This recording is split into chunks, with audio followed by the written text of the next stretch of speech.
we're so excited to talk with you. Thank you. Before we get into it, I just want to say thank you. Yeah, truly. And also that I put Hysterical on my syllabus for this semester. Oh, that's amazing. Today is That's my first day. Well, it's my first day of the semester. Tomorrow is my first day of classes, but I put you on my psychoanalysis and cinema syllabus. So the week that we're doing Hysteria, everyone is going to listen. What else do you listen? You're doing? So you're watching movies that deal with sort of hysterical issues.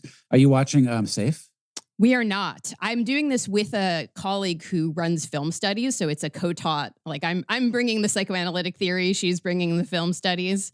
But we're watching Heavenly Creatures that week, and I signed you and I signed Freud to go along with it. That's sort of like that's the what do they call the Mount Rushmore now of psychoanalysis is me and Freud. There you go. Yeah. I teach I'm going to be doing a Freud intro for the Brooklyn Institute starting later in September. And I'm going to put that on the syllabus too, especially since I now have students who are self-identifying as having hysterical features or seeing themselves. It's this term that is increasingly susceptible to the positive capture, which is good. I think. I mean, for better or worse. That's great. Yeah. I mean, at first people were sort of like a little iffy about me using that title. But I love it. I love the word. Yeah. I mean, I think we're going to get into that, but it seems important to what you're doing. I think it would have been disingenuous. Yeah. Like that's the word it's hysteria is the thing. Like all the other words they don't hold any of the same meaning. Yeah. They don't have any of the baggage. The baggage is the good stuff. I guess I think the thing I wanted to say immediately to you with, I guess, like the other that's listening, namely the audience, right? This is very overdetermined already, right? Hysteria is always involving some relation to the other. But since we are going to be talking about, as you call it, at some points, the H word, what I wanted to say to you and signal to people who may be listening is that among the many things that distinguish your, in my opinion, quite wonderful and admirable podcast series is this really acute sensitivity to like people's individual experiences and sort of allowing them to speak, sort of working through that Patricia Garavici sort of injunction to like listen and what I found so really generative about your approach was that at no point there's no gotcha kind of like well actually right and granted I perhaps like some of that, maybe some of the people you were dealing with, I mean, like confronting that CIA officer who was like, oh yeah, I kill people all the time. Like you might not, well, actually, he even said he'd fight people. But what I found just admirable in it, and what I want to, again, commend people to listen to to the series in no small part because of, was a refusal to indulge like that very tight binary opposition where someone's like, well, is this quote unquote real or is this just in my head? That sort of division always seems to immediately birth a whole bunch of very rapid narratives or frames where, if it's in quote unquote in your head, then therefore it must not be legitimate. It is either consciously faked or the person is somehow completely beyond the pale and on some other sort of wavelength entirely. But in any event, what you do, and which I think is a fundamentally sort of psychoanalytic gesture too, is that it's oriented towards understanding and respecting suffering, and the idea that something could be not necessarily localizable in the brain per se, right? Because I mean, hell, even the brain isn't the brain. Like the brain is distributed throughout the body, et cetera, right? But that the individual experience of being in distress, of not knowing what's going on, of having symptoms that could involve self-harm or social sort of stigma or whatnot, that's something that the entire series remains live to. And I guess I just wanted to say that I admired that. And I kind of also just wanted to ask you, like, is that something you set out to do consciously at every single point? Did you have to check yourself more at different points with it? I just would want to know like how you got there. I mean, I knew it's a sensitive thing to be talking about issues like this with people to their face. I mean, like to literally question somebody's like, oh, actually, the experience that you're describing is not really what's going on. Like, it is all very confrontational. It feels very confrontational, it's just not it's just not super. I mean, it's funny because that being said, I ask some pretty probing questions. Yes. And so, For sure. I think just the not sort of like, I'm not looking for any sort of gotcha or anything like that. And that sort of approach, allows people to, I think, feel more comfortable. I also sort of approach these, I try not to interview people that I can't like.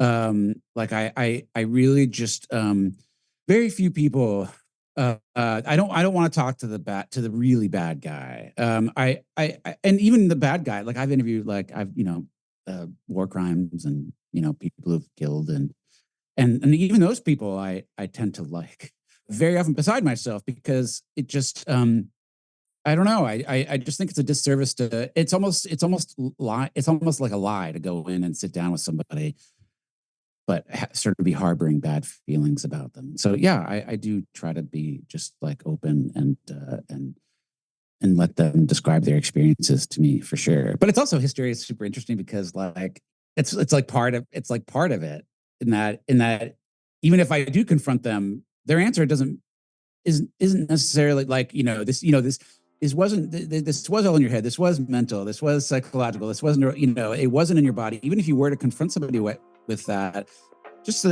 from my understanding of it, just the sheer construct of like the unconscious, like they wouldn't know anyway. And so, well, you're never gonna get a good answer. Like they're never gonna say you're right. They're never gonna be like, you know what?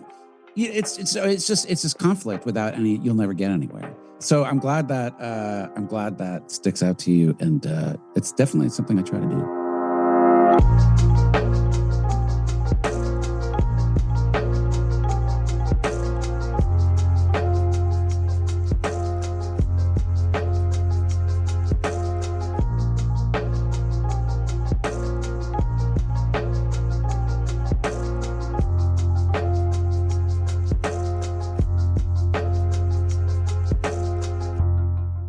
Listening to Ordinary Unhappiness, a podcast about psychoanalysis, politics, pop culture, and the ways we suffer now.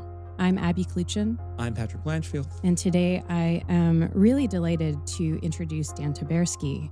Dan is a writer, director, producer, and podcaster. His most recent documentary project, Hysterical, from Wondery and Pineapple Street Studios, explores a mysterious illness contracted by a group of upstate New York high school students in 2011. Previously, he created and hosted 912, an audio series about post-9/11 America, made with Pineapple Street Studios, Amazon Music, and Wondery. Also in 2021, he hosted, reported, and executive produced The Line, the first Apple original podcast with Alex Gibney's Jigsaw Productions. Taberski is the host and creator of limited-run podcast series Running from Cops, Surviving Y2K, and 2017's Missing Richard Simmons, all created with Pineapple Street Studios and Topic Studios. As a TV producer, Taberski created hit kids show Destroy, Build, Destroy for Cartoon Network, as well as the absurd and appropriately short-lived crafting game show Craft Corner Deathmatch. As a filmmaker, his documentary short, These Cocksucking Tears, won the jury prize at the South by Southwest Film Festival. Taberski is a former producer for The Daily Show with Jon Stewart and worked on economic policy in the Clinton White House. He's also an accomplished quilt maker, using only secondhand clothes and other previously discarded fabric as materials. And I have to say, as a little segue into welcoming you, that the quilt making makes so much sense reading that after listening to Hysterical, because it is absolutely, and I mean this in a deeply complimentary way, just this patchwork, you putting together these things that I think seem so disparate to so many people, and connecting, I mean, we'll get into this, but connecting so many kind of like eruptions of the psyche in these instances of mass hysteria, all of which is to say, welcome, Dan. We're so grateful that you're here to talk with us today. Oh, super happy to be here. Thank you. And I know the quilting thing, I always get a little embarrassed about, because it feels like it's a super on the nose. Like you're taking different things and you're cutting it together. And I'm like, I didn't do it on purpose. It's just something I'm interested in. It's also quite interesting that I don't buy store-bought fabric. It's like old clothes that you tear up, and they don't sew together, right? So there's always wrinkles and creases and bubbles, and like it's never perfect, and that's sort of the fun of it. Yeah. I mean, honestly, I feel like there's an analogy to psychoanalysis in there, the interminability of the project. There's always wrinkles. Yeah. You can keep on going on. Sewing together hand-me-downs into an act of bricolage that is somehow going to keep you warm, even though the original pieces of clothing. Yeah, there's a lot there. So I suspect many of our listeners will already have listened to Hysterical. I believe that the last episode is just dropping now. But for those who have not, well, first we recommend that they do. But can you sketch out the outlines of the show, some of the ground it covers, and a little bit about your approach to the strange occurrences in Leroy, New York in 2011? Yeah, I mean, the podcast is basically centered around a mystery illness that broke out in a high school in upstate New York in a town called Leroy. It started with one girl, and they were all girls, not meaning they weren't women. So I'm going to use the word girls a lot. Even when I'm talking, that's also something to say. Even though now I'm talking to women, I still refer to them as girls. So that will seem strange. But so it began with one girl waking up with a stutter. The stutter turned into tics and flailing and outbursts. A couple of weeks later, it spread to a friend on the cheerleading squad. 2 became 3, 3 became 5, and it just went on from there until by the end, there were 19 people who all came down with the symptoms that basically seemed to the layperson to look like Tourette's. Mm-hmm. So the podcast is an exploration of what that experience just was like, but also the sort of process of trying to peel back that mystery and figure out, was it something in the air? Was it something in the water? Was it something bacterial? Was it something viral? Or was it something all in their heads? And all in their heads being the phrase that they heard, and sort of how you sort of deal with that when that's the sort of diagnosis that you get. And then that's all folded in with a larger sort of look at sort of where mass hysteria is now as a disorder and as a phenomenon, and just looking at two cases, 2 other sort of modern cases that many people believe are mass psychogenic illness as well, and just trying to figure out how they all sort of fold together. Approach-wise, I mean, it was gentle going in. I mean, because we didn't know where all the girls would be with the experience, sure. Right? Like, maybe everybody sort of reported on it and then left, and then it was sort of like 12 years later, like maybe it had gotten worse, or maybe people's lives had gotten worse because of it, or we didn't know. So it was quite a slow process of reaching out to people who wanted to talk. And then we went from there. Can you tell us a little bit about the origins of the project? And I guess in particular, I'm interested in how you got, I mean, you seem gripped in on the show, by not only the happenings in Leroy, but in the phenomenon of mass hysteria, more broadly speaking. Yeah. I mean, I became interested in the idea of mass hysteria because of what was happening with Havana syndrome. Yeah. And for those who don't know, Havana syndrome is a disorder that affects CIA agents and foreign diplomats, American foreign workers. And it usually starts with a piercing noise, and it becomes a whole host of neurological symptoms that basically mimic in a lot of ways brain trauma. And the question is it some sort of mysterious sound or microwave weapon that the Russians were sort of using on the sly to sort of target people individually, which is what the leading theory was, or was it a mass psychogenic illness? And what I was interested about is not so much like proving that it was some sort of mass psychogenic illness. Like, it's not like I mean, it really could be we can open the newspaper tomorrow and it would be, they discovered a microwave weapon, and they were right. Like, you just don't know. But I was really interested in the idea that people, they just couldn't even countenance the idea that it was a mass psychogenic illness. They couldn't even, it was such an insult. And the journalists would interview people who were suffering from this, really suffering, like real symptoms. And the whole thing would be about their experience, and the whole thing would be about, is Russia attacking us? And then the last question would very often be like, what do you say to people who say it's sort of all in your head? And people would say something like, I know myself. I know that's not it. And then that would be the end. Like that's literally as far as any journalist could take that conversation, because it just feels so aggressive to say that to somebody's face, that the way you think you're sick is not the way you're sick. And so I just thought that was really interesting, because it really seemed like it was a viable option, that it was a possibility that it was mass psychogenic illness. And then I started looking around, and the story in Leroy that happened 10 years ago came up, and it just, I went from there. This idea of like knowing oneself is so interesting to me. I mean, it's very interesting, right, from a broadly psychoanalytic perspective, right? Insofar as that, on the one hand, you have this injunction, you got to know yourself. It's as old as like Socrates in the Western tradition. On the other hand, the kernel of like the insight into the existence of the unconscious is that there are aspects of you that are unknowable to you, or even that there's some constitutive blind spots to more sort of sophisticated stories that we tell about ourselves. And on that level, then, the question of knowledge also seems to relate to like issues of control and the stories we tell ourselves and the sense of control we have over ourselves and our own stories. And it struck me as something it's a powerful set of oppositions, or rather of parallels, that you deploy across the series, where on the one hand we have, young girls, cheerleaders, many of them were there in band, right? And, all the presumably many members of our audience with kids maybe applying all the histrionic adjectives that they throw against their teenagers or whatever, right? But then on the other hand, that is juxtaposed with people who are, as they themselves will say, like, we work 80 hours a week. I've been a station chief in Afghanistan or whatever, right? And I have, may even flirt with saying, well, by certain standards, we might be sociopaths, but whatever the case may be, our house is in order. We are the best and the best and the brightest. And we certainly know our job is to dupe other people. We never dupe ourselves. Right. Yeah. And that, it's wild to me. It's an amazing juxtaposition.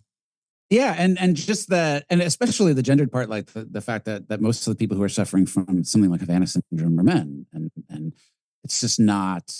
I don't know that people really think of mass hysteria as being anymore. I don't think that, I'm not sure that people really think about mass hysteria. I think people think of being hysterical as being a traditionally and negatively feminine trait. Like that was always something that was thrown at women, right? And Sure. so I think it's doubly sort of insulting when you tell it to a man, even if he doesn't quite, even if it doesn't quite register. I do think that there's something about it. You're like, that feels super insulting, and I can't quite understand why. That's why I thought it was interesting to compare the two, but really lead off with the girls in Leroy, because in most of the writing and the coverage that had been done of that story from 10 years ago, it did have the sense that it was treated like this thing that sometimes happens to girls. It's crazy, it's freaky, it's almost always women. It was very gendered in the way it was treated and reported on, and almost treated as an issue affecting young girls, which it was, but and you could extrapolate that to the experience of being a girl in the United States or the world, but it wasn't just it wasn't really being explored as like this as a stand-in for this sort of like what can happen to anybody, the human condition. It was really feminized in the way it was covered, and I just thought it would be interesting.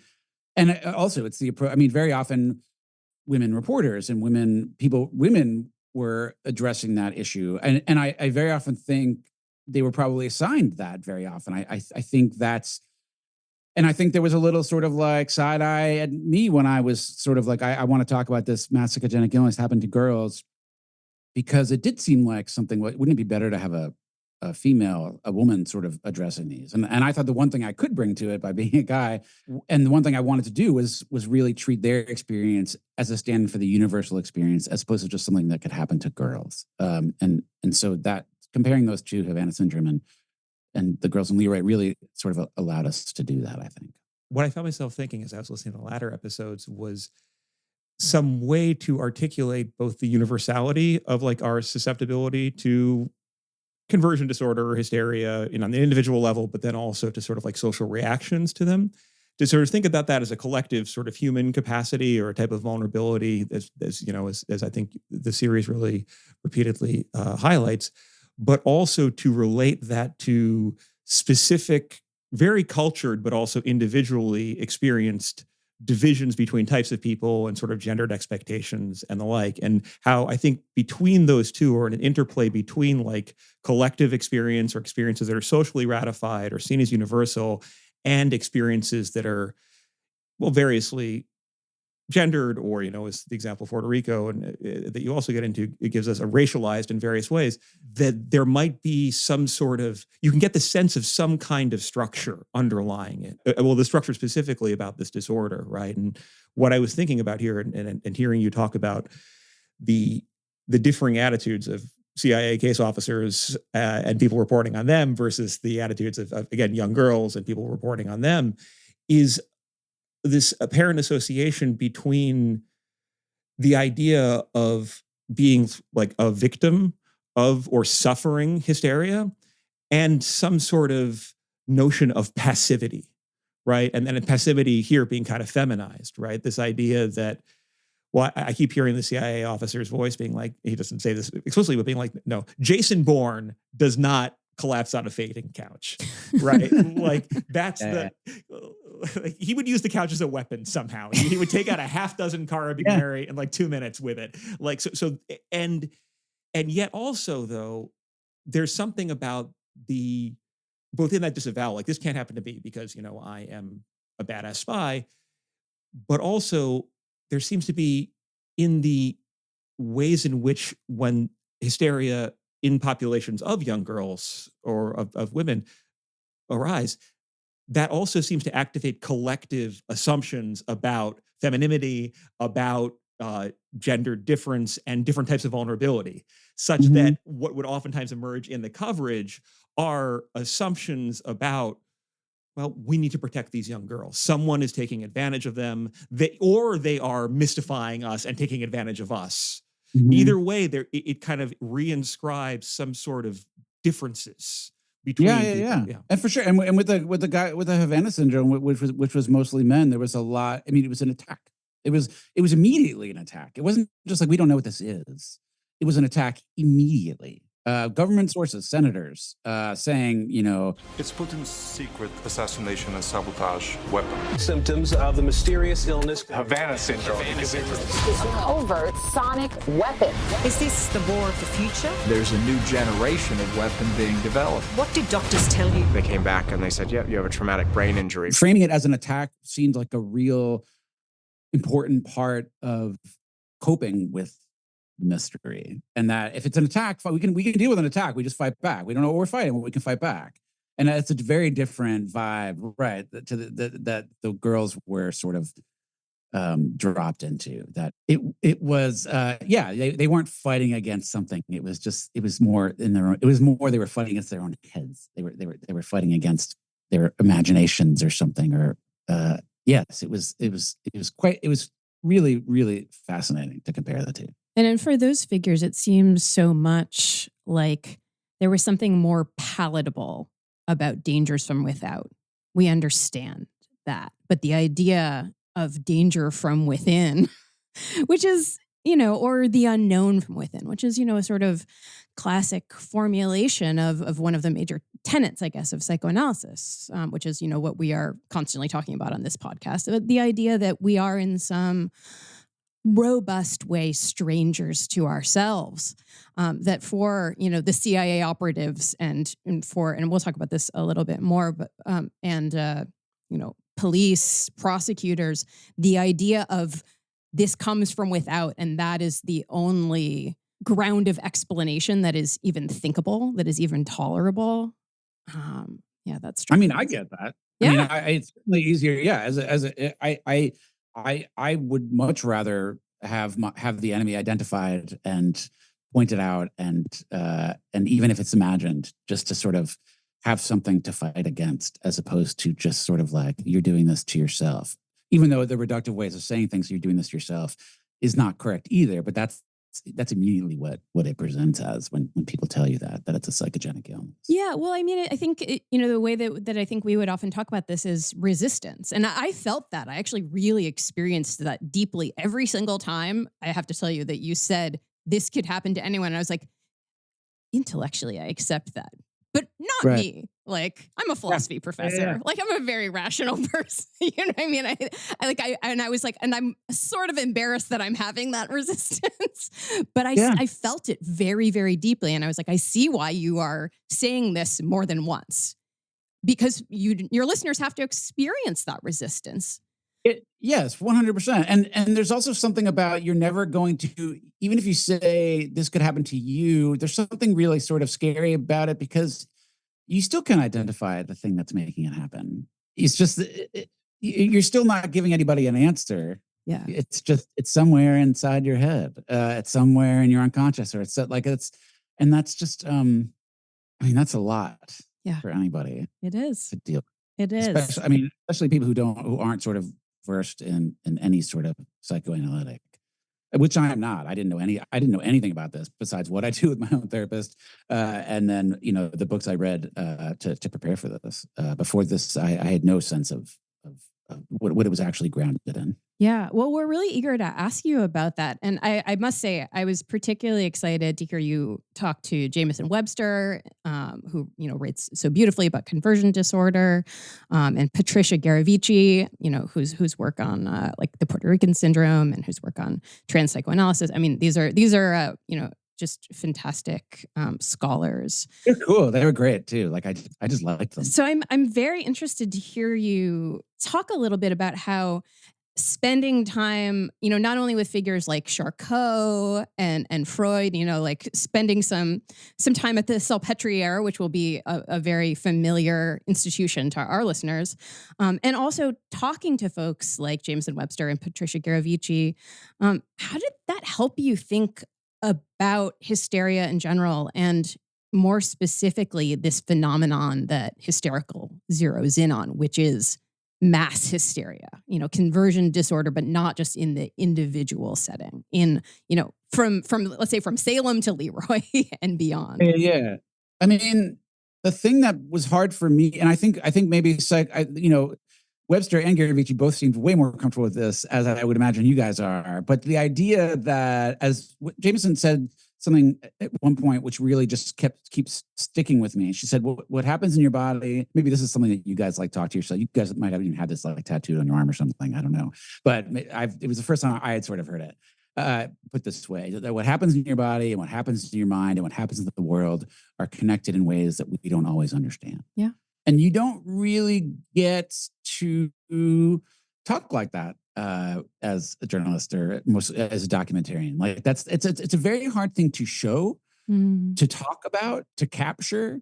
Like you could say that and feel it's true, but if you can't sort of point a line between how this is the culture, how the culture affects your body, and how your body affects your mind, and so it's so squishy for an outsider. And even squishier for people, for the people I'm trying to explain it to, that I just wasn't sure. And yet I knew it was a feeling I had. It was a feeling I had about the connection of all those things. But you can't report a feeling, and you can't. It's just not. It's not graspable enough. And so talking to people like Webster and Garavici just sort of like allowed that. Even if only to have them express it for me, express that concept for me, so that it wouldn't be super weird to be like reading into, like how somebody who is a CIA agent who's suffering from Havana syndrome might be related to the sort of work that he's been doing for the past 30 years, where he's sort of undercover and potentially in violent situations, potentially in death situations, and I don't want to say killing, but like, these are dark underground things that these people are engaged in, and they see a lot of bad shit, and people die, and very often they're part of why and how, and so it's hard to talk to somebody like that and suggest that what's happening in your body is because how you might be reacting to that, and that how the culture is reacting to that, and all, because you can't hang on to it. And so they really just allowed me to sort of say those things, put those things next to each other, and let the listeners sort of piece it together. Like how you could see that maybe the experience that the CIA officer had in his work could affect his mind and his body, without having to like, here's the causation. So that it's just a way of talking. that I'm unfamiliar with, and that they sort of gave me license to engage in. This is, I think, very, how do I want to put this? Is it squishy? Like, yeah, definitely in some sort of way, or like ungraspable. Yeah. But I think at least I walked away from the series, after I listened to the final episode, and was sort of like, well, where is he ending up on this? And, there's a way in which you are like, you've made the quilt and everyone else can look at it and they can figure out how they want to interpret it. Right. There's definitely that.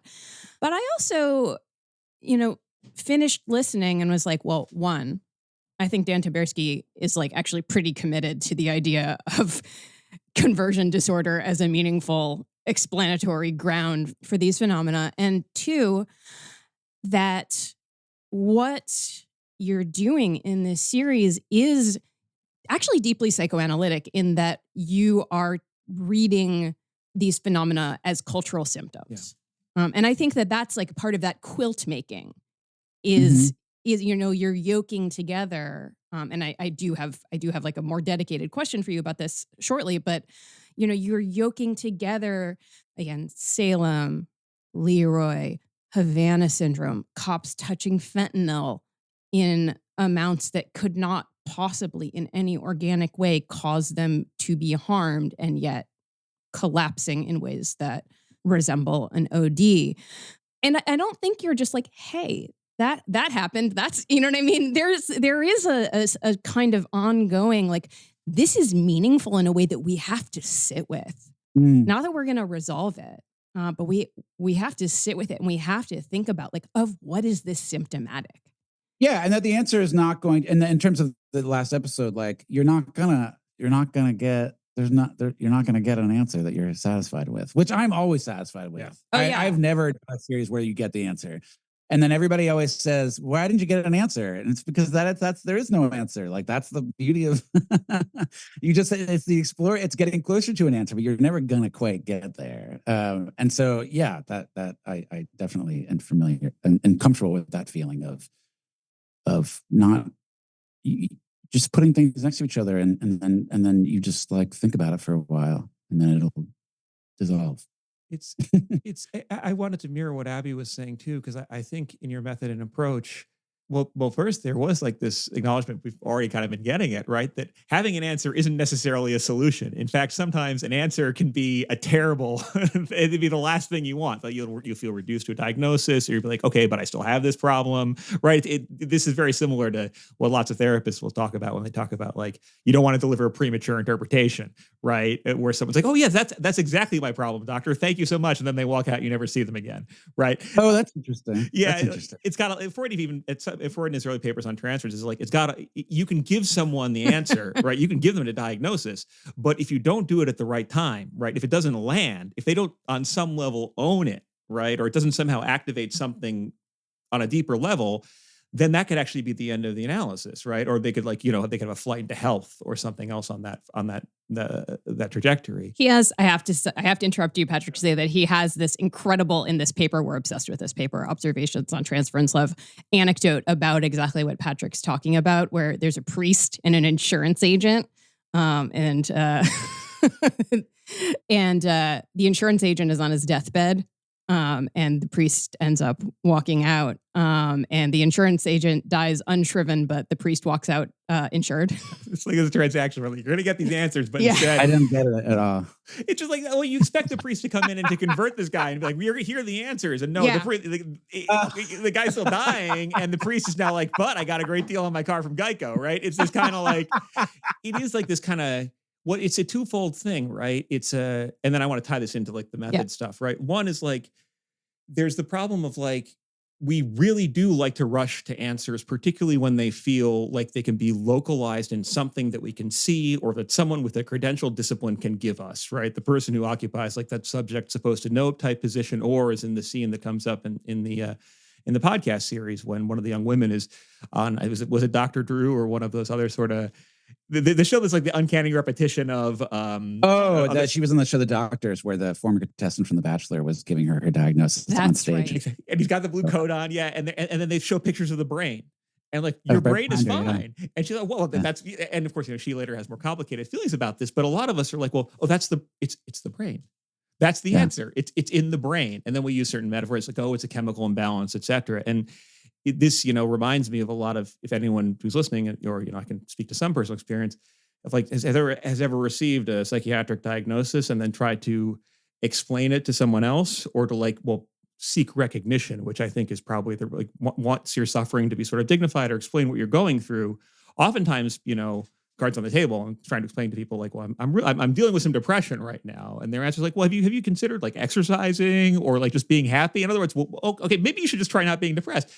And that doesn't land. But then if you say, well, actually, there's some research in genetics, or maybe it's my brain having a chemical imbalance, and there's like, oh, okay, genes and the brain, cool. That must be quote unquote real. And then suddenly we can put it on something. You still have to live with it, right? Even if you have the answer, even if I'm willing to identify myself as, okay, this isn't me, this is my depression talking or whatever. Well, the depression is part of me still, right? And even though I have the answer, I have to continue living with it. But then the other part of it is sort of this, and I think this is the method that I found profoundly sympathetic in your work and struck me as being, as Abby says, very psychoanalytic in orientation, is that when someone is suffering and wants their suffering to be, they don't just want it to be explained, they want it to be recognized, and they want themselves to be somehow recognized in a way that's both unique and relates them to other people. And that can be so distressing to confront in another person. Right. I'm thinking about like when you tell someone you love that you're depressed, and they're like, well, oh, no, you can't be depressed. It's just a temporary thing. Or this can't. In other words, they're worried about you, but also maybe they feel a little implicated themselves. Or maybe also they're sort of struggling with the stuff that you also push at, like our susceptibility to mental health issues in general. But in any event, there's an immediate desire that's not restricted to the person experiencing the suffering to package that suffering and make it explicable in a way that is at least clean and one-to-one and follows some logic. Whereas what I take the method that you deploy as being, and what I think is the kernel of the examine life under an analytic sign, at least, is it kind of leaning into the messiness of it, right? And it is, as we would say, like over-determined. And you have to wind up in situations where, and hell, I'll go back to Freud on this too, where you can say, yes, there's clearly something going on here. There's clearly some sort of collective phenomena. But I can't tell you that it must be in this individual case, right? And Freud will say this at some point too, and this is a controversial thing that people oftentimes misunderstand, where he's like, the issue isn't that, and again, it's a difficult thing to talk about too. This is another one of those like stress tolerance, difficult things to talk about, where he's like, for him, the issue isn't necessarily the ubiquity of, say, like childhood sexual abuse in Victorian Vienna, right? His question is, let's take that as read. Let's assume there's tons of it. The question is, well, why are some people being so traumatized by this when other people aren't? Right. And that's not about like ratifying the social order. It's like trying to be like, oh, we're dealing with messy, overdetermined, layered phenomena. And sometimes that means that people are going to get sick, or people are going to not get sick. And we can't necessarily predict that, let alone guarantee it. Nor still can we even say that it had to have gone this way. And that's a distressing thing to be. Well, that's hard for us to live with. Yeah. Incredibly distressing, and distressing for the people you're talking to. I mean, but the one thing that is universally true is that they are experiencing it. And so you can sit with somebody, and even if they don't believe it had anything to do with mass psychogenic illness, like not even close, it was this other diagnosis that doesn't really line up, and it was probably a placebo, or like, it's not about poking holes in that. Their experience is still real. Their experience is that I had this thing and I took a placebo. They won't call it that, but I took this and I got better. And the experience, that experience is real. And I felt, and yeah, and there's also the problem with mass psychogenic illness is not about just, I mean, you can't reduce it down. The minute you try to reduce it down to the person, if you were talking to everybody who was having the mass hysteria at the same time, you could have a really different conversation, I would imagine. But the minute you bring it down to one person, it all breaks apart. Like, because they really did have a sort of other comorbidities, and they actually really were having this sort of like imbalance, sometimes, and that this person really had a traumatic incident that they were dealing with, but weren't really talking about, but everybody else didn't. And so the minute you get down to the person, it's not hard to make that leap to just treat them like an individual. I mean, we're both talking about a thing that's almost impossible to talk about, right? Which is like respecting the singularity of suffering and also trying to think about in a our collective setting. Yes, right. yes. Wow, yes. That completely. And also the sort of irony that like talking about the individual part is the part that seems to make people feel heard, but talking about the group part for me is that makes me feel like stardust. That makes me feel like we're all that makes me feel better. Like this is something we're all in this together. Nobody understands it. Let's just go. That to me is enough closure. I'm not the one suffering right now, but in general, like I think leaning into that part of it, the group phenomenon, the part that we don't understand, the part that this thing is happening, this truly that 19 girls could be experiencing these things, and that it was generated from the mind. It is just unbelievable, but also unbelievably beautiful, but also unbelievably insulting to talk about how unbelievably beautiful it is to the person on that level. And so you're kind of having different conversations with different people. Like I'm not going to look at the person who's actually suffering and say, wow, I love how we're all connected. Yeah. But if you can separate, because they'll be like, fuck you, I'm suffering. But then if you step away and you sort of put yourself in the context of other times and other places and other people that are experiencing this, all of a sudden it's less lonely, and I can sort of do that work that maybe they can't. I think it speaks to a certain attentiveness in your work to, I guess, what I would call intersubjectivity. It's not so easy to be like, here's where I stop and you start, right? Even if we are, or even if you are, as I think Patrick has been talking about from the beginning, really attuned to the individual suffering and the language that they want to use for it. And I was thinking just now when you were talking, when you're like, there's something beautiful about this. It doesn't have to be, beautiful in the sense of not suffering, but I was thinking about the idea that if you talk to, somebody who specializes in family systems, right? You might see a family that has experienced a major trauma, the death of one of the parents or something like that. And you might see one member of that family as, maybe parents or teachers would be like, well, this kid is acting out.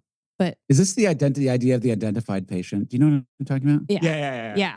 Just the idea that one member of the family system is suffering in a more kind of like florid or flagrant way, that it's, that collective suffering is being written on their body in some sort of way. And I think that's related to what you're talking about. Although of course, like generally the situations you're talking about are a little more extreme. But I do think that, we've been toggling back and forth between like the individual and the group, but there are the groups that you're looking at are generally like, a whole community, right? Like in Leroy, or Oregon, and I keep thinking about Salem, or, members of the Foreign Service, or people who are in American law enforcement. Like those are big groups. But there are other, we do see this sort of phenomenon in, sort of more dialed down ways in other spaces. What I think what I'm trying to maybe to tie this together, what I'm thinking about, and I think this is the great example that Abby just gave, like the family system, right? Where it's like something terrible has happened, but only one member of the family is the one that is doing something that leads everyone else to take them to seek therapy. Right. And generally speaking, it's like, well, it's oftentimes, the therapists I know who do this type of work will be like, yes, this one member who is acting out is having problems. Like they're the one that we have these identifiable symptoms. They're the problem. They seem, and then everyone in the family seems that the problem is this person. Right. But and sure, their suffering needs to be attended to.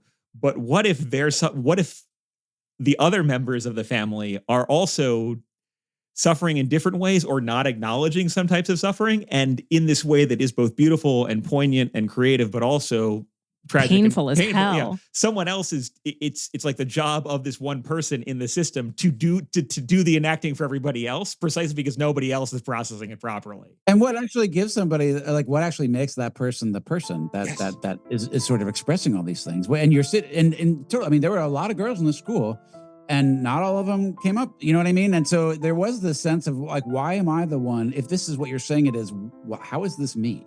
Right. Like, why am I the antenna? Why am I the lightning rod? Yeah. That sort of mysteriousness of it. Yeah.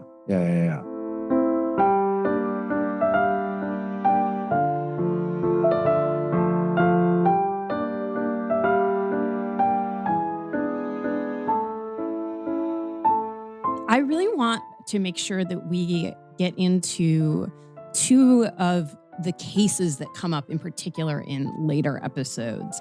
And I am talking specifically about Havana syndrome and the phenomenon of cops being affected by simply touching fentanyl. So, like, first, I mean, can we talk about how strange this is? That's not like exactly a question, but I guess a slightly more well-formed question would be something like, what does it mean about our present moment?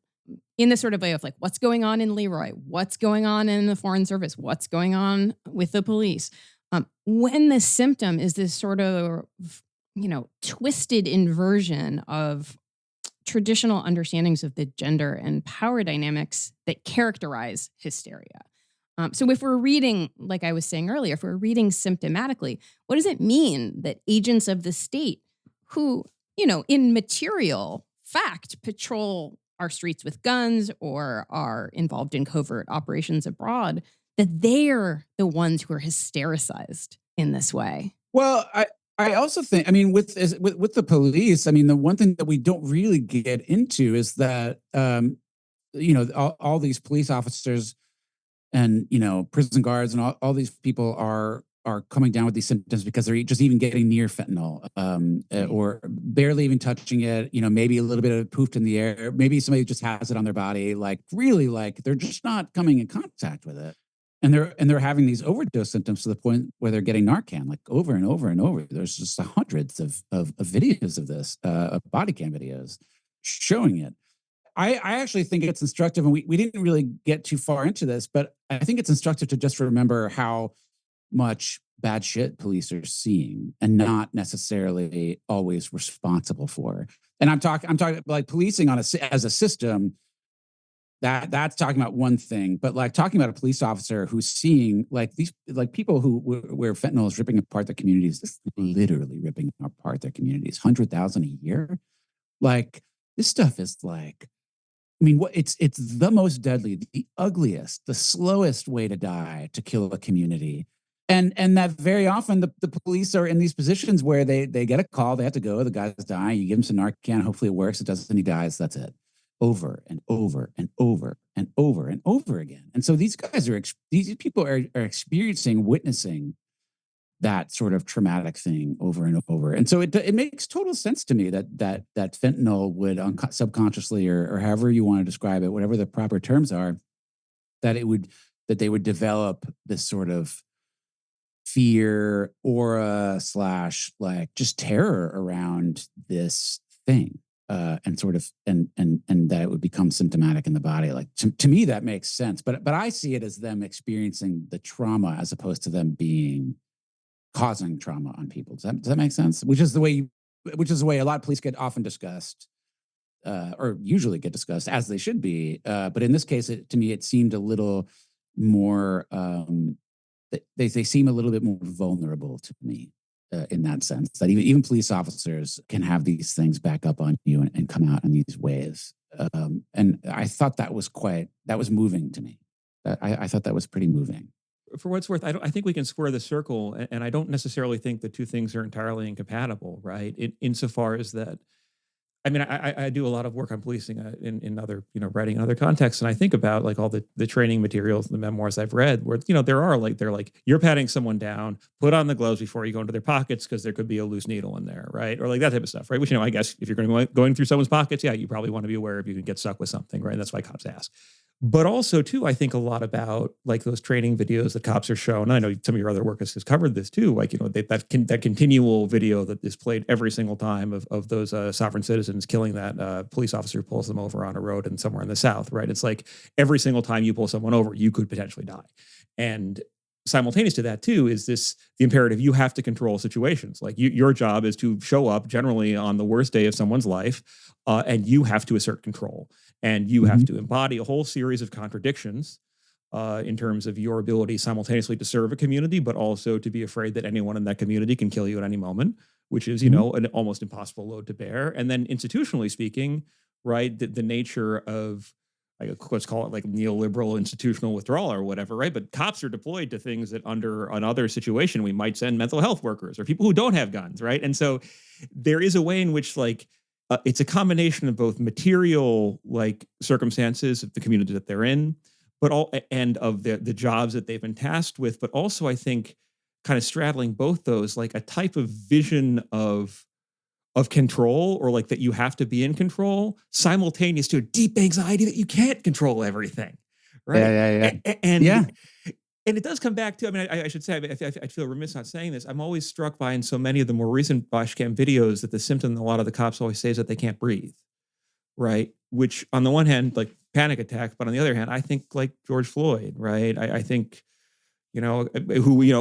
among other things, like when they ultimately did the autopsy, one of the reasons in which the cops were supposedly exculpated was he had fentanyl in his system at some point, right? But at that point, it's, we can't get into the head of any individual cop and be like, how much are they aware of the structural injustices of policing? How much are they, not capable of considering the possibility that, as violence workers, if you want to call them that they are vulnerable to certain mental health issues, et cetera.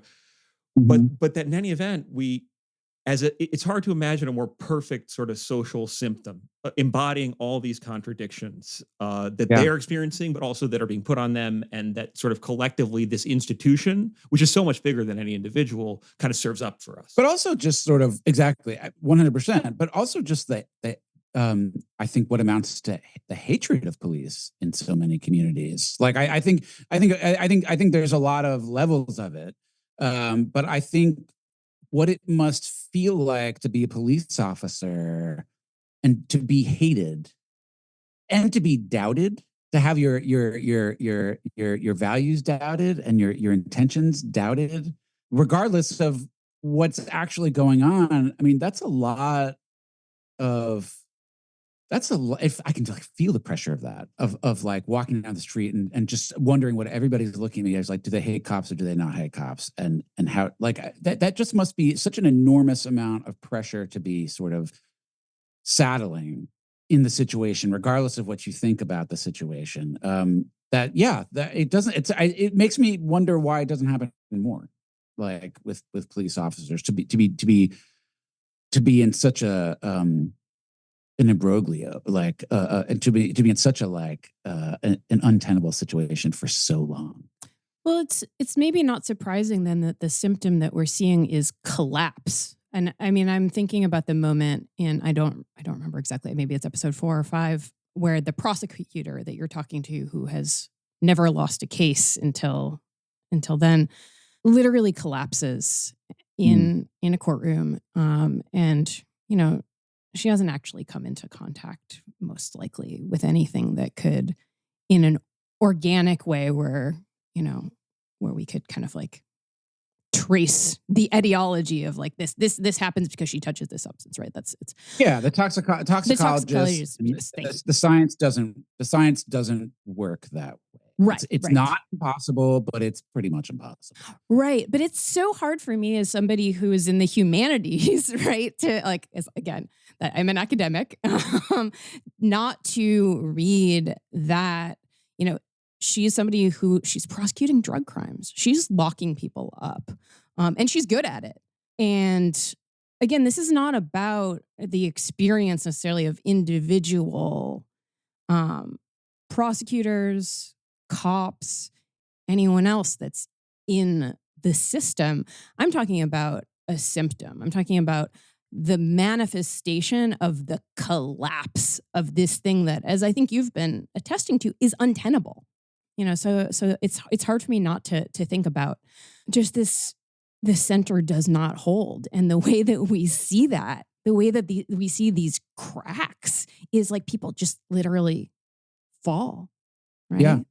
Yeah. Yeah. But for me, it's what's interesting is that when we were doing this, there were many people think that the police officers are faking it for attention. Right.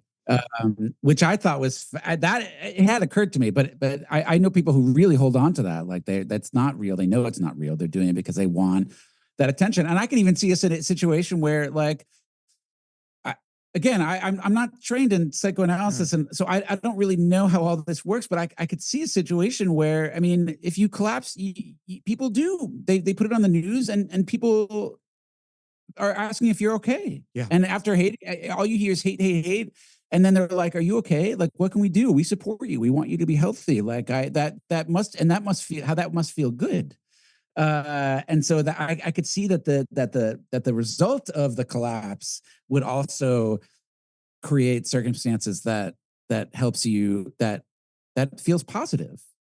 There's something so, and again, this is a lot of people don't want to hear this around policing, and I get it.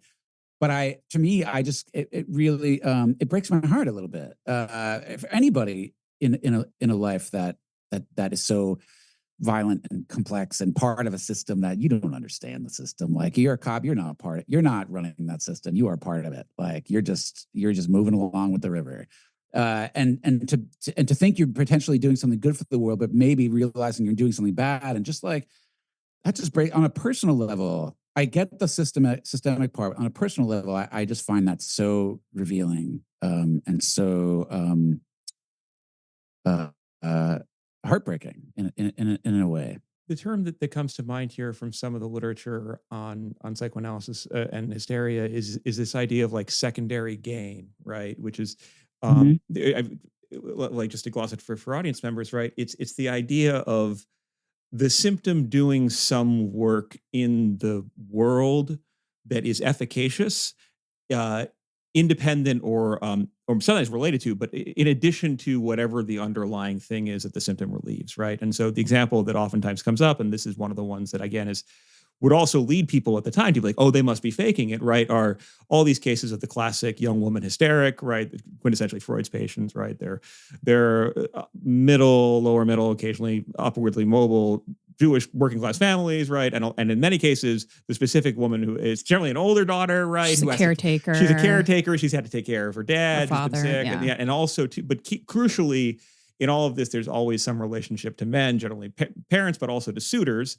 And, if there's a sexual trauma there, this obviously compounds it. But the secondary gain in these circumstances, right, namely that you fall onto a couch, right, or you become paralyzed, is that, and again, none of this is we're talking about conscious intentionality, right, is that actually now you were the caretaker for everyone else in this family, right?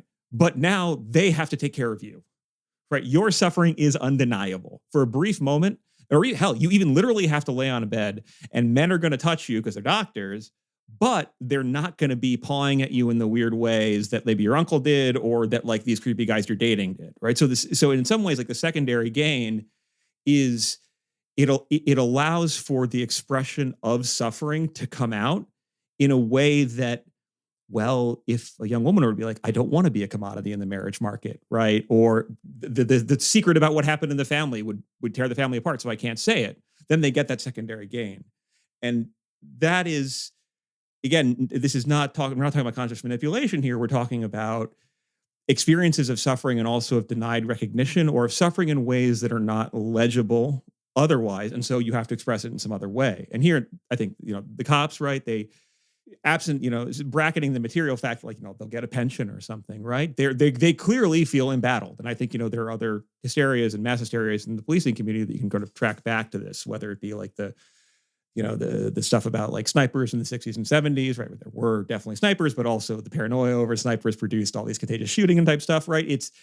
There is a way in which individuals find themselves at the intersection of different demands or structures where they need something, right? Or they want some kind of out, or they want some type of relief or some type of recognition in a way that they feel they aren't getting it. And so they get that. And the Havana syndrome example here also seems significant, right? Insofar as that well, I guess two things here. Like one, the thing that popped in my mind from the interviews you did with that and talking with the fellow from the CIA and otherwise is the reassertion of what is arguably kind of like the stereotype or the vision of control that comes with that social role.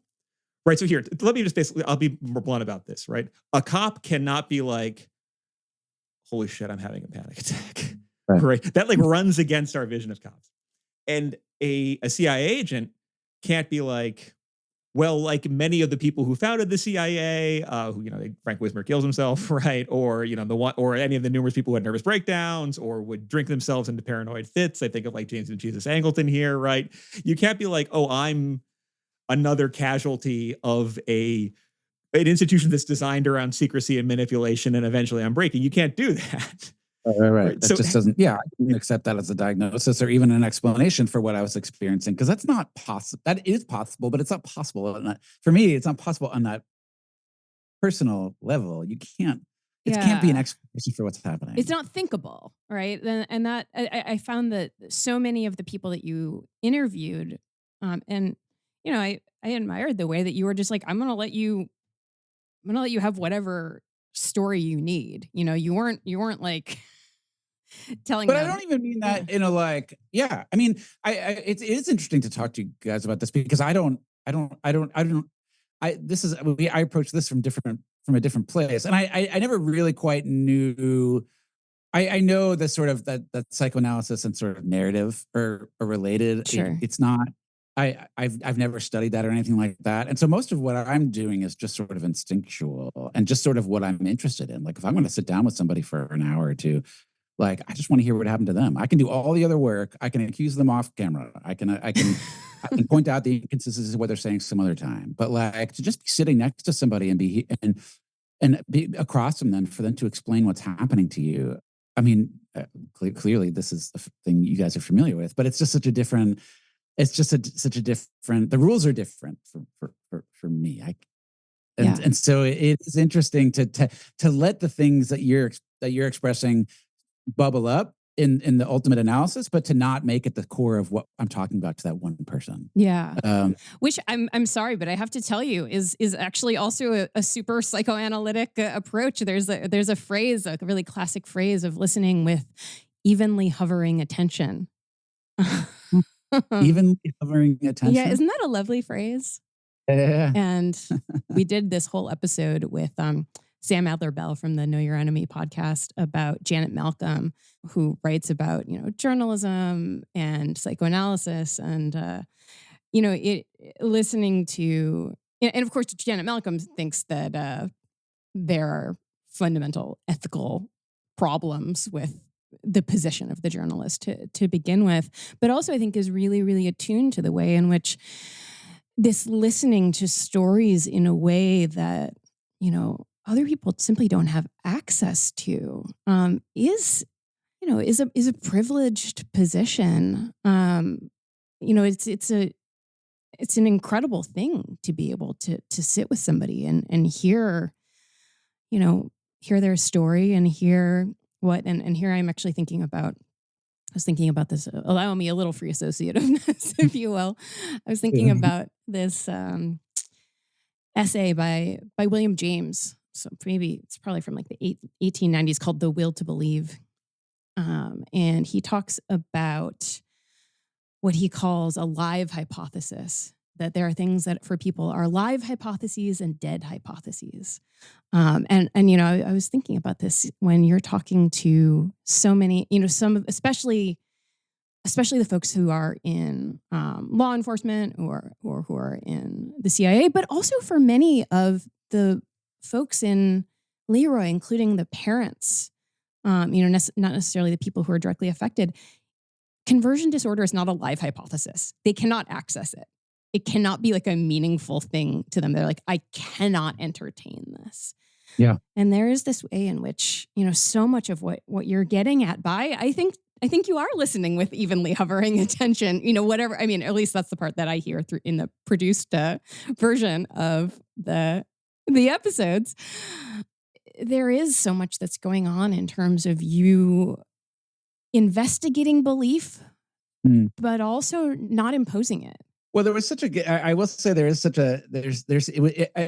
It wasn't interesting to do a project like this. I mean, I do projects. I'm pretty subject matter agnostic. Like I like to jump around. I'm not a specialist. I want each subject to be a different subject. I want to learn as much as I can. Totally. And then it is a bit of an outsider role, which is not super in vogue. But I really appreciate talking to people like that.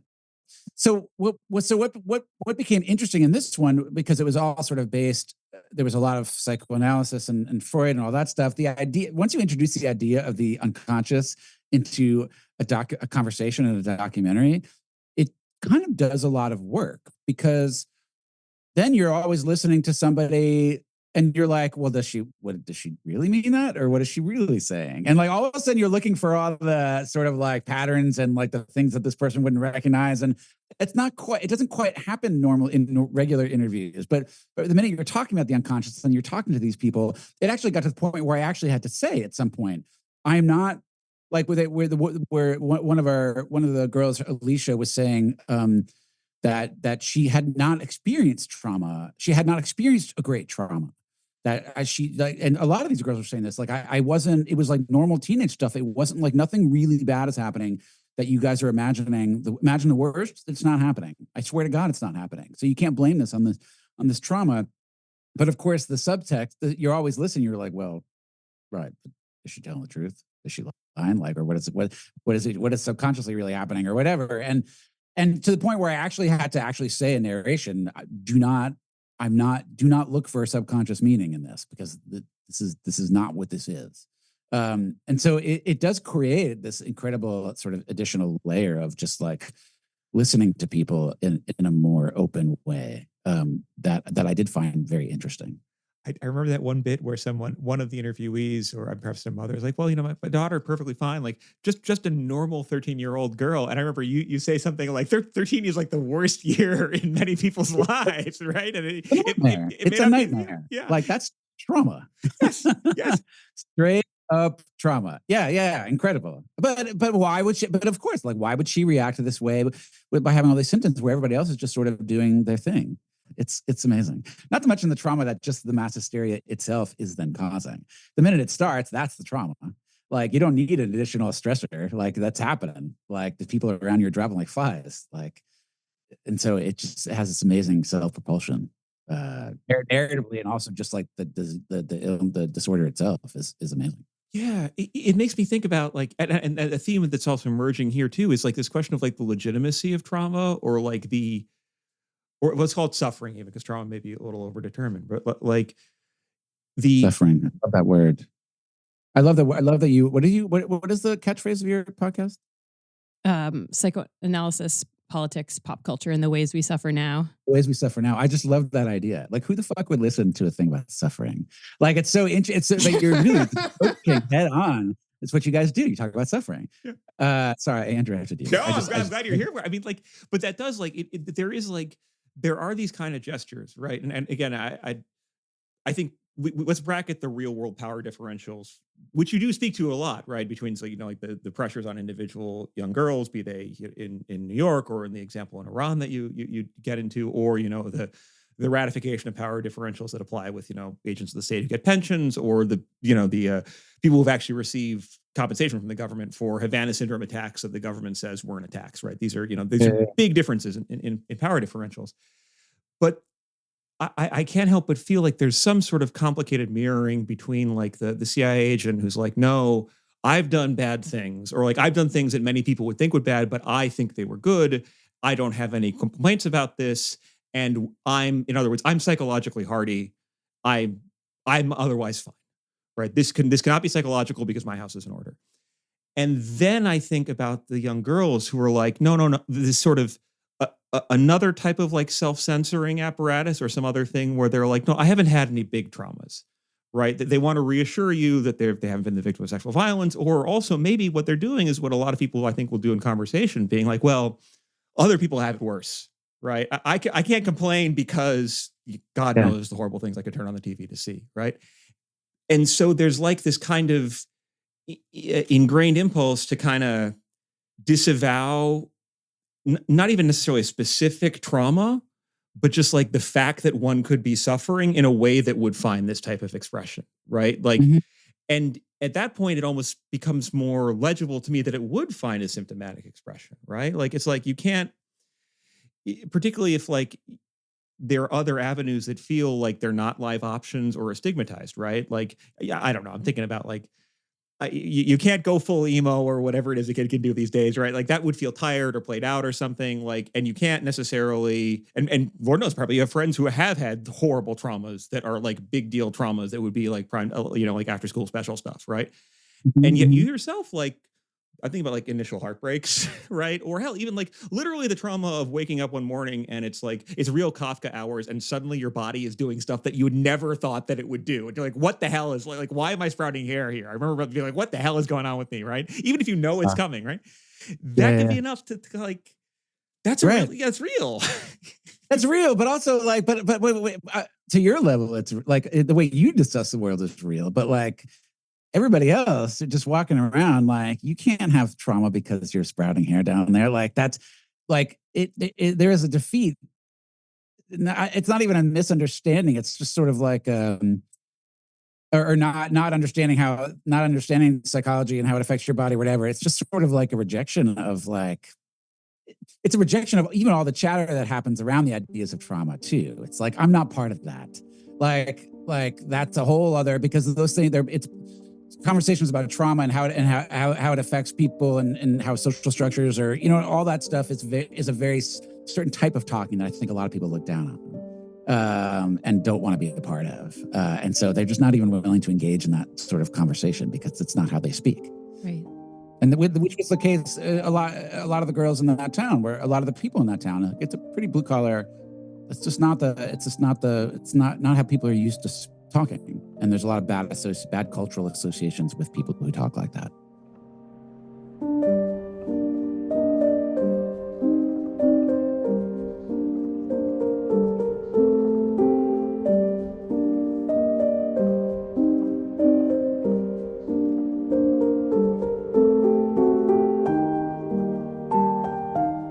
Okay, so you're giving me a lovely segue to ask my last question to you, which is about like talking in particular ways. And I want to ask you about your attachment to the word hysteria itself. There's this moment, and I remember we were listening to, we listened to some of it together and some of it separately. We were listening to this episode together, where someone you're interviewing calls hysteria the H word, and we both were like, we had to pause and be like, "Whoa, did you hear that?"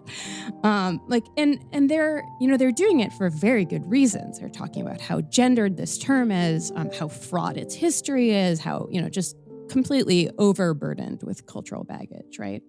But it seems important to you, and it's important to a lot of folks like us who are, have certain psychoanalytic commitments.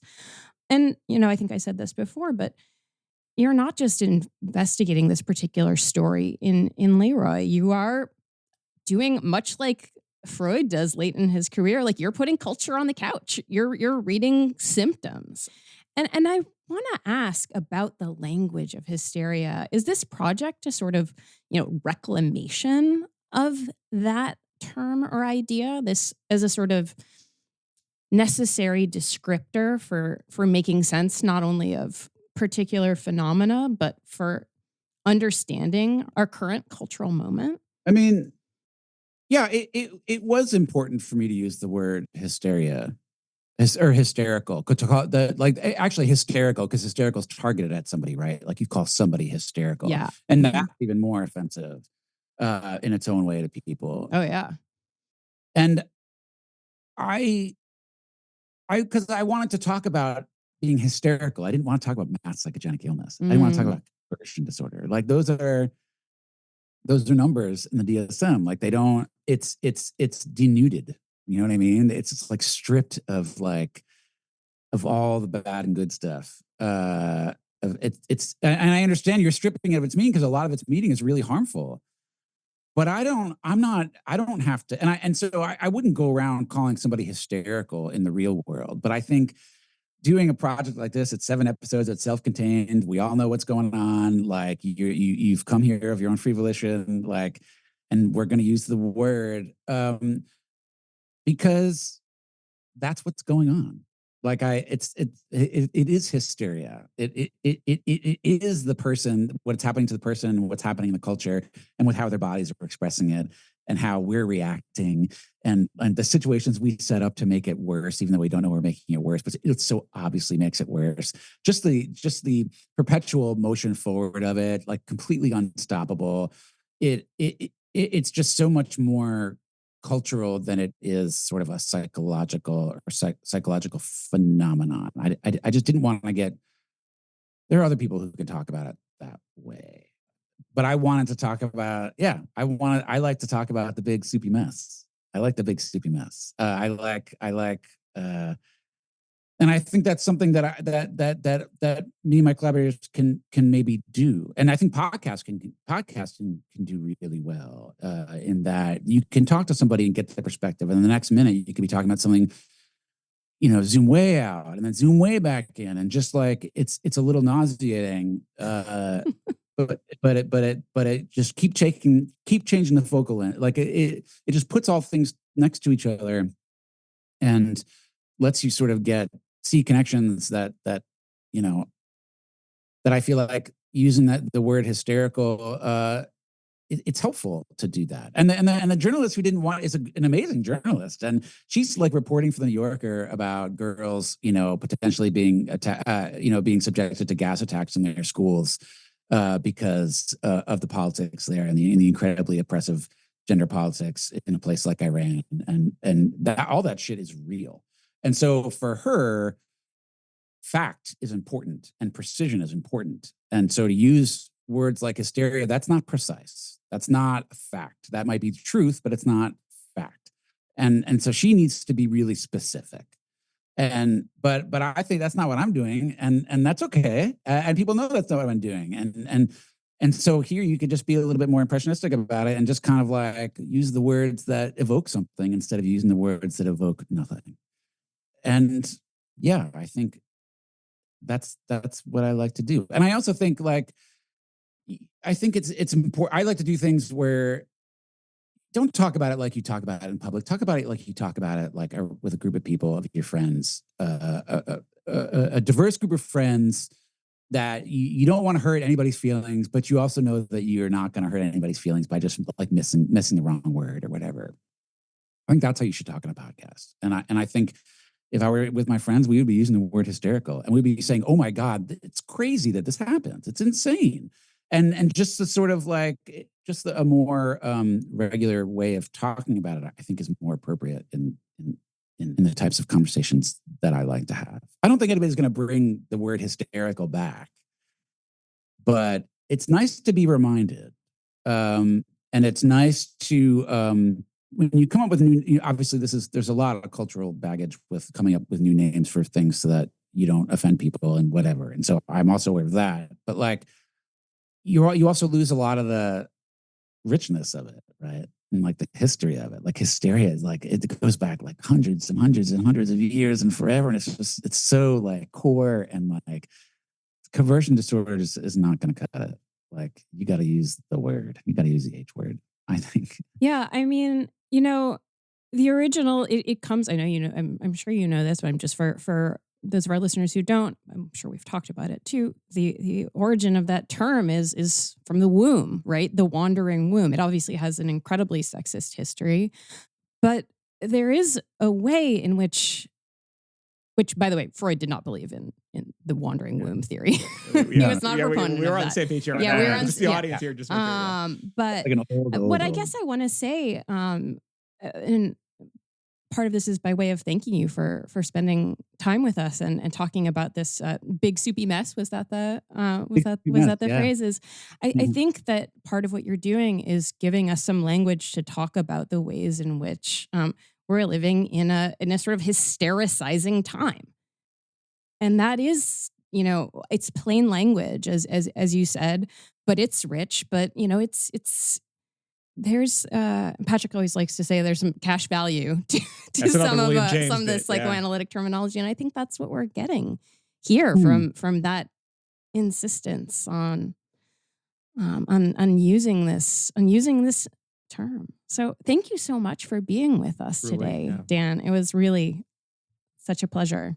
What I love about your work here, and among many things, is like, and I think this ties a kind of bow on a bunch of stuff, right? Is if what we're dealing with in the problem that we are using, what hysteria denotes in like some broad term, is some sort of both a really tragic friction between the individual and the collective, between histories that we inherit and options that are kind of foreclosed to us by that, but also, to the language that's available to us when we are trying to be both precise, but also when we're really trying to talk with people who we care about. Well, what we're dealing with is a fundamentally messy phenomena, a multi-layered, difficult thing that's gonna tax our cognitive and our emotional capacities, and that also is going to put pressure on our ability to use language. And at that point, particularly if there is the promise of like the false cure, or of the like, well, don't worry, actually the problem is the brain or the gene, right? That those actually are, well, they're cop-outs in some way, or that they are equally, it would be naive of us to think that those terms somehow would be less susceptible to misuse, right? Yeah. Or to drift. And so leaning into the actual messiness of it is a way of like, in all its historical overdetermination, is a way of trying to continue that conversation honestly, rather than sort of creating a new one. And I just wanted to say, the turn in the last episode to the young woman, was it Rose, who has Tourette's, and to her experience in that community, and the way in which she found herself basically like the target for which people were like projecting all those anxieties and taking her as being contagious in some way. Oh, it hit so fucking hard. That's not, you were going to say something. No, it did. It hit really fucking hard. And also ethically, but it also wasn't just like, here is this person who was quote unquote the real victim of this. Yeah. It was, here is a person who, once we hear her experience, we feel implicated in it. We think we can deal with these problems better, but also it's a story of her relating to her own symptoms and to the disorder that she has, but also working with other people who have that. And to end on the note of her doing volunteer work. Yeah. And to actually, and I wanted to, I think it was actually, I think, beautiful to the note that the series ends on of like tick contagion, or like tick shopping, or whatever the phrase she uses, like all these kids with Tourette's get together and suddenly they all are mimicking each other's ticks. Yeah. It was actually beautiful. Yeah. And it felt like a kind of celebration of these things as yes, symptoms, but also the symptoms of people, and part of how people become people. And I don't know, it was wonderfully rich and nuanced in a way that, well, I mean, if messiness is where the ethical is, I think that it did that, and it went there, and not a lot of other things do. So I also want to register my appreciation. Sorry, messiness is where the ethical is? I've never heard that before. I think that's what I'm feeling. I think he just made it up. That's mine, I'm just feeling like that's where it is. I love it. Yeah. And what I liked best about her was that she was in a way, she was almost the most wronged in a sort of way. Yeah. But she wasn't not what she was about. Like she was like, it's over, it's done. She's not out. She didn't want any revenge. She didn't want us to go get those people to school. It is what it is. She understands how fucking messy it is. And so, yeah, it was, I'm so glad you liked that, because she was wonderful. Yeah. Well, we really both admired it so much. So thank you so much. Thanks so much. Marvelous. Awesome. Thank you so much. Take good care. Thank you. Thank you.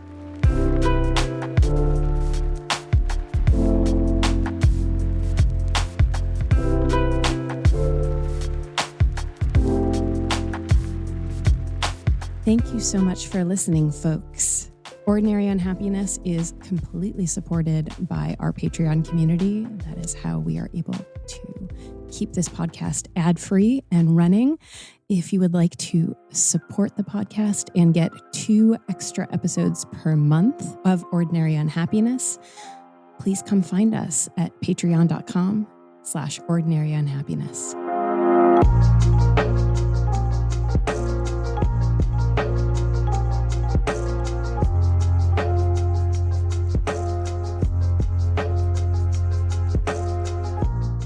This has been an episode of Ordinary Unhappiness, a podcast about psychoanalysis, politics, pop culture, and the ways we suffer now.